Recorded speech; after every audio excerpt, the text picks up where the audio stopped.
ఆయన మీద ఎంత విశ్వాసం అవసరమో దేవుడు అంతగా మన విశ్వాసానికి ఆయన ఏమవుతాడు, రెస్పాండ్ అవుతాడు. మనం ఎంత విశ్వాసం చూపిస్తే దేవుడు అంతగా ప్రతిస్పందిస్తాడు. మనం ఎంతగా విశ్వాసాన్ని చూపిస్తే అంతగా ఆయన గౌరవిస్తాడు మన విశ్వాసాన్ని. రూతు విశ్వాసాన్ని ఏం చేశాడు చెప్పండి, గౌరవించాడు. మన విశ్వాసం వృద్ధా కాదు సోదరుడా సోదరి. మనం ఏం చేద్దాం చెప్పండి, విశ్వాసాన్ని చూద్దాం. హెబ్రీ పత్రిక 11వ అధ్యాయం 6వ వచనం ఏముందో చూడకూడదు చెప్పండి. అది నోటెట్ కావాలి మనకు. విశ్వాసం లేకుండా దేవునికి ఇష్టమైనట అసాధ్యం. సో దేవుడికి ఇష్టం అవ్వాలంటే లింక్ ఏంటి, విశ్వాసం. అదే కదా. అంటే మన విశ్వాసమే దేవుని స్పందనకు ప్రేరణ అవుతుంది. మన విశ్వాసమే దేవుని ప్రేరణకు ఏమవుతుంది, స్పందన అవుతుంది. దేవుడు మన హృదయ విశ్వాసాన్ని గౌరవిస్తాడు. ఆయన దానికి తగినట్టుగా పనిచేస్తాడు. దానికి తగినట్లుగా పనిచేస్తాడు. కాబట్టి మనం ఏం చూపించాలి, విశ్వాసం చూపించాలి.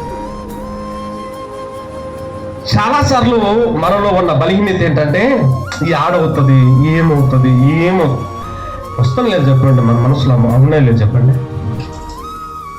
అది అవుతుందా అని అంటాం మనం, అది జరుగుతుందా అంటాం మనం. కానీ నువ్వు విశ్వాసిస్తే అది అవుతుంది. నీ విశ్వాసానికి తగినట్లుగా పనిచేస్తాడు ఆయన. మనం ఏం చూపించాలి, విశ్వాసము చూపించాలి. నేను కొన్ని ఎగ్జాంపుల్ జ్ఞాపకం చేస్తా. నువ్వు దేవుని పట్ల విశ్వాసాన్ని చూపిస్తే దేవుడు ప్రతిస్పందిస్తాడు అన్నది నేను చెప్తున్నాను కదా. అంటే మనం విశ్వాసాన్ని చూపిస్తే మన విశ్వాసానికి తగినట్లుగా ఏం చేస్తాడు, పని చేస్తాడు. రైట్. కొన్ని ఎగ్జాంపుల్స్ జ్ఞాపకం చేస్తారండి. మత్తయి సువార్త 8వ అధ్యాయం 13వ వచనం. మనకు రుజువులు కావాలి కదా, చూద్దాం రండి. మత్తయి సువార్త 8వ అధ్యాయం 13వ వచనం చదవండి. 13వ వచనం. అంతటా యేసు ఇక వెళ్ళుము, చదువు, నీవు విశ్వసించిన ప్రకారము నీకు అవునుగా కానీ శతాధిపతితో చెప్పెను. ఆ గడియలోనే అతని దాసుడు. ఈ సందర్భం మనకు తెలుసు కదా. ఎవరైనా శతాధిపతి యూదుడా ఏం యూదుడు కాదు, అన్యుడు.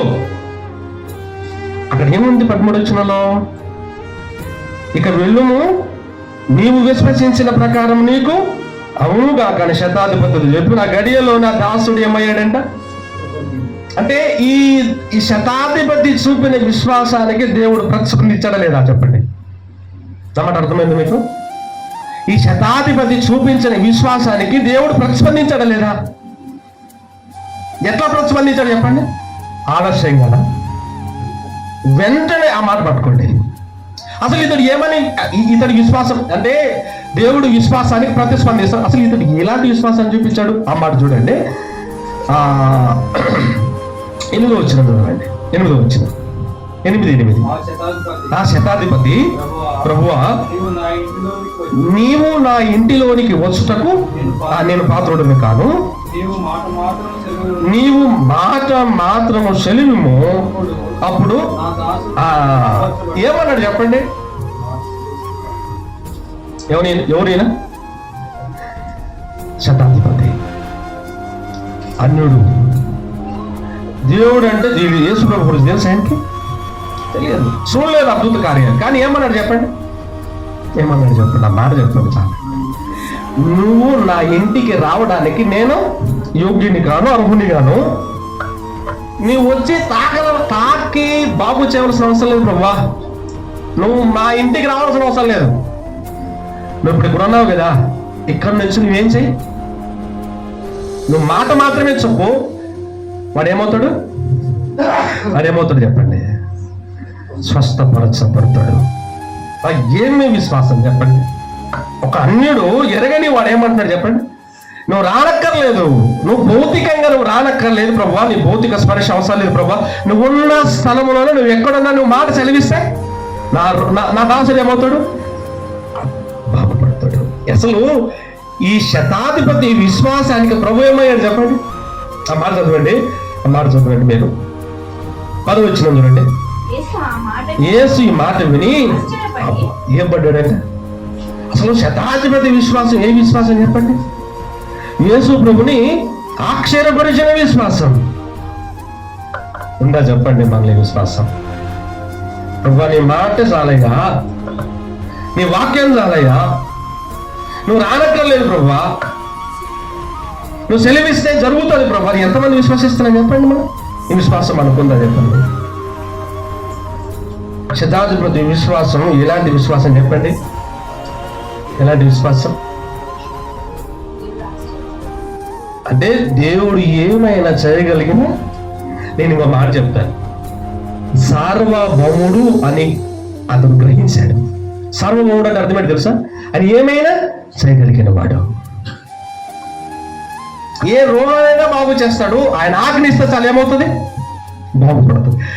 ఈ విశ్వాసాన్ని కలిగి ఉన్నాడు. ఇన్ని ఏళ్ళ నుంచి మనం దేవుడి వాక్యాన్ని వింటున్నాం. ఉందండి ఈ విశ్వాసం మనకు?